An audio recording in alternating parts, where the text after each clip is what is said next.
Assalamualaikum warahmatullahi wabarakatuh. Saya Putri Sari Adianti dari kelas 8A2 Hukum ingin mempresentasikan pertemuan kelima dari Hukum Media yang membahas tentang sejarah pers. Sejarah media massa. Media massa yang pertama kali lahir adalah media cetak.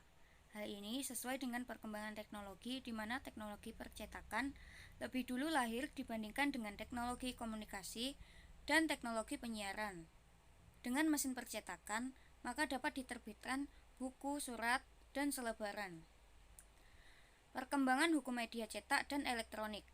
Hukum pers yang berkembang di Indonesia dari masa Hindia Belanda sampai masa Reformasi adalah hukum pers media cetak.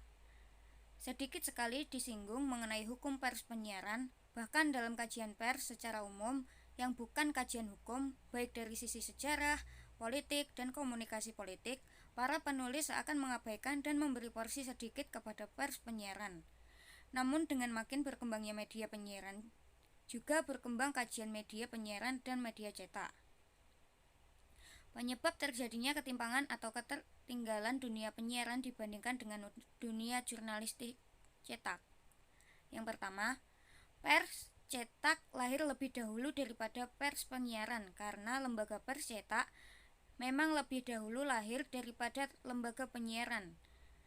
Yang kedua, sejak masa kemerdekaan, media penyiaran di Indonesia berpuluh-puluh tahun dikuasai oleh pemerintah sehingga pers penyiaran juga merupakan pers pemerintah.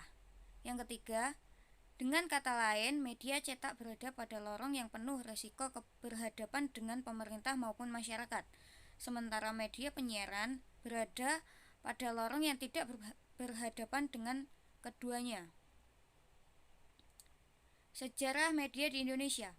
Sejarah pers di Nusantara dimulai sejak abad ke-8 ketika Gubernur Jenderal Van Imhoff mendirikan Bataviaske Nouwels tahun 1744, 3 abad setelah mesin cetak ditemukan oleh Gutenberg.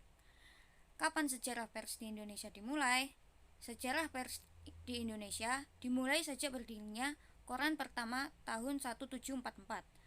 Maka sejarah hukum media di Indonesia dimulai sejak keluarnya peraturan hukum tentang media yang pertama di Indonesia, yaitu tatkala pemerintah Hindia Belanda memberlakukan Reglement of the Drukwerken in Nederland Indi tahun 1856. Secara umum, hukum media di Indonesia dalam kurun waktu sekitar 1,5 abad sejak zaman Hindia Belanda hingga era reformasi di abad ke-21 diwarnai dengan ketentuan hukum yang mengekang kebebasan media, khususnya kebebasan pers. Meskipun terdapat pasang surut, namun secara umum pengekangan lebih menonjol daripada kebebasannya. Materi hukum media yang pernah berlaku di Indonesia. Hukum yang pernah memberi kewenangan penguasa untuk melakukan sensor preventif. Sensor preventif adalah sensor yang dilakukan sebelum sebuah media diterbitkan. Yang kedua, hukum media yang memberi kewenangan kepada penguasa untuk menutup dan membredel sebuah media.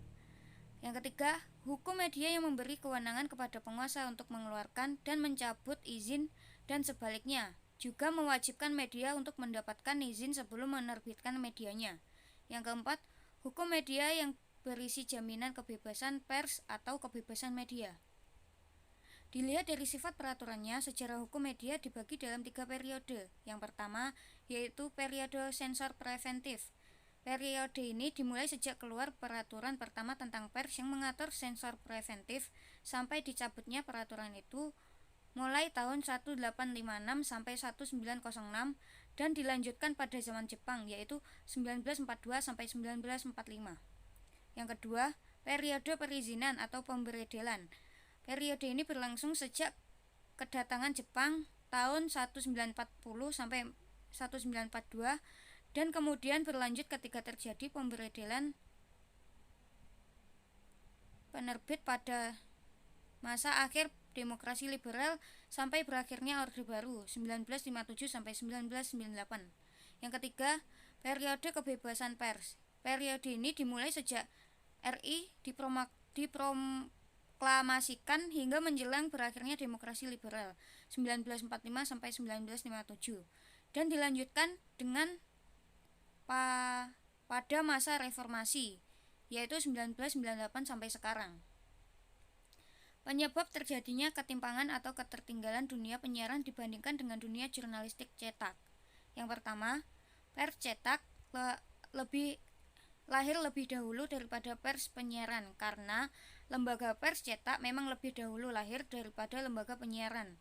Yang kedua, sejak masa kemerdekaan, media penyiaran di Indonesia berpuluh-puluh tahun dikuasai oleh pemerintah, sehingga pers penyiaran juga merupakan pers pemerintah. Ketiga periode tersebut tidak dalam suatu pembatasan waktu yang ketat, karena pada masa yang disebut sebagai masa kebebasan pers, terdapat upaya-upaya untuk mengekang pers. Pada masa sensor preventif juga terdapat pemberedelan. Pembagian periode ini juga tidak dibatasi oleh periodisasi penguasaan politik. Sebab pergantian penguasa politik baik masa penjajahan yaitu Belanda atau Jepang maupun masa kemerdekaan atau Orde Baru atau maupun Orde Lama masing-masing memiliki kesamaan dalam melihat kebebasan pers. Perbedaannya terdapat pada gradasi, bukan pada substansi. Media cetak dan media penyiaran. Perbedaan fundamental antara media cetak dan media penyiaran adalah dalam penggunaan alat untuk menyampaikan pesan kepada massa.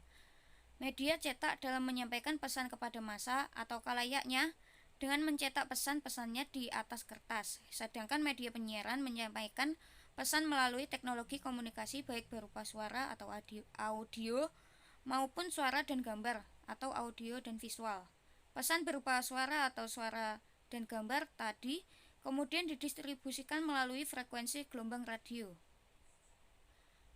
Selanjutnya, frekuensi gelombang radio ini secara hukum dinyatakan milik publik. Oleh karena media penyiaran menggunakan fasilitas publik dalam distribusinya, maka media ini memperoleh perlakuan yang lebih ketat di mata hukum, sedangkan media cetak lebih longgar.